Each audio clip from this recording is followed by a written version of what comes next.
ठीक है, माँ जगदम्बा मुझे 8 रोज का वादा बनाती है कि बेटी 8 रोज धैर्य मान के रहो 22 गाजर में। जिस पुरुष ने तुम्हें लालसा लगी है उसी से तुम्हारी शादी कराऊंगी। तो ठीक है, इस बार मैं अपनी महल में से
मैं जा रही हूँ सहेली के साथ खेलने के लिए। मैं कब से बाटी जो रही हूँ, कब मेरी ननद मेरे पास आएगी। ननद को लिए मैं खाना बना कर के रखी हूँ। जब तक वो खाना नहीं खाती मुझे भी अच्छा नहीं लगती। जब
के लिए अच्छी ढंग से खाना बना रखी हूँ। आएगी दोनों नन्द की भाभी मिलकर के खाना खाऊंगी। ठीक है, तो मैं जा करके मैं आराम करती हूँ।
लेकिन मैं जात को हाय देवगन, लेकिन एक बात समझ लो भैया, बाईस गागर में जब युद्ध चालू होगा तो मैं यहां से 9 2 11 हो जाऊंगा।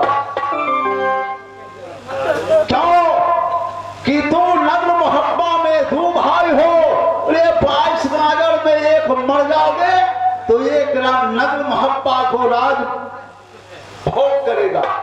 और मैं तो दादा भीखम को एक सुपुत्र हूं भैया। लेकिन देखो यहां से मैं गुरु बन के जाऊंगा, 22 गागर में ले जाऊंगा। 22 गागर में जाना तो लड़ने को घाटी, मरने को घाटी, भागने को घाटी, हर कुछ देख लेना, इसके बाद कुछ करना भैया। तो कैसे लाश गागर में जाएंगे? और यहां से गाते बजाते राम को भजन गाते हुए चलोगे तो क्या मजाल है 22 गागर ईर सिंह, वीर सिंह, बूढ़ा मदन सिंह को जो प्रेत पाएगा, जो यह रुदल और मंत्री है। लेकिन कैसे गाओगे राम भजन भैया? कैसे गाओगे? हम को दोस्त भक्ति को उठाए हैं दोस्तों। यह तन जो है अंदर में मन को कह रहे हैं। क्या कहते हैं? जरा ताल मिला दोस्त।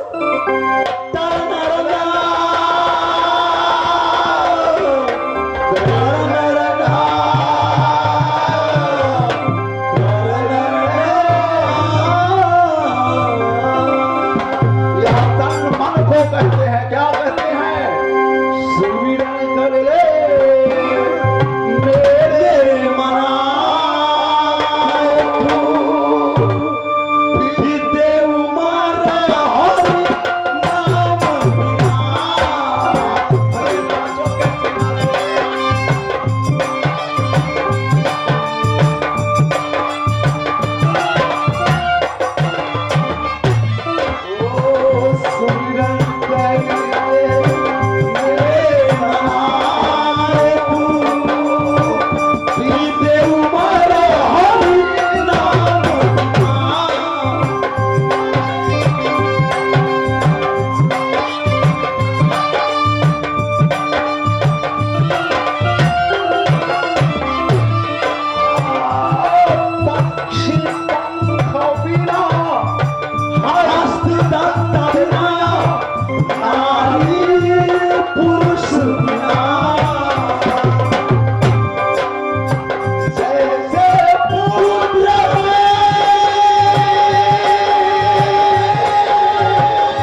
दोस्त। चलो प्रधान। अरे देश बिराना है मुल्क बिराना और रहिया चलो जे साये रे बचाए देश बिराना है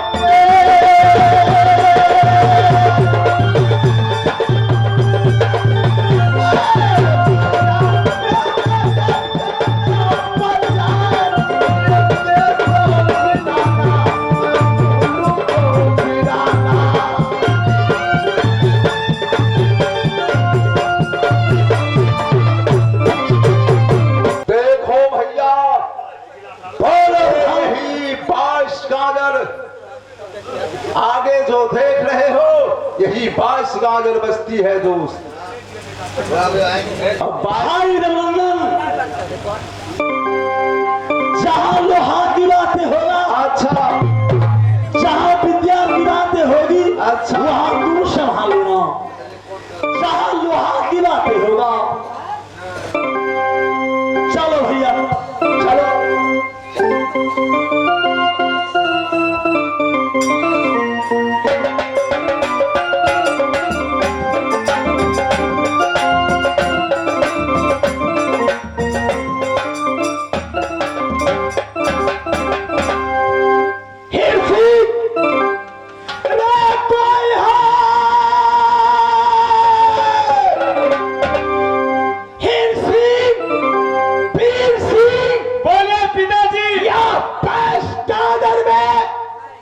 जब से मेरी जवानी आई उस दिनों से देखता रहा मैं खिली चौहान गांव का कीड़ा कीड़ा देश देश से कौड़ी असूल कर रात दिल्ली में ले जाता था। सही बात। जब मेरी जवानी आया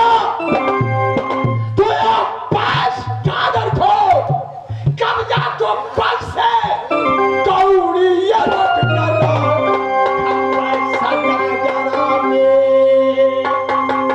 जिस दिनों से कौड़ी रोक कर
मैं कहा हूं सुनने के लिए। 12 साल से कौड़ी रोक करके महाराजा पृथ्वी चौहान के रखा हूं मैं। हो सकता है कि आप 22 गादर पर चढ़ाई करके आएगा। तुमने यहाँ ड्यूटी बनाओगे, मैं जा रहा हूं काली मंदिर में। क्यों नहीं मारा? हमारे पुजारी हमें काली काली ये पूजा करेंगे।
पिताजी गया है काली मंदिर में पूजा करने के लिए, लेकिन यहाँ भैंसघाटर में वीर सिंह और वीर सिंह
अपनी बंगले के पास चैन के बंसी बजाऊंगी।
मेरे भैंसघाटर पर चढ़ाई करेगा, अगर उस छत्री मेरे भैंसघाटर में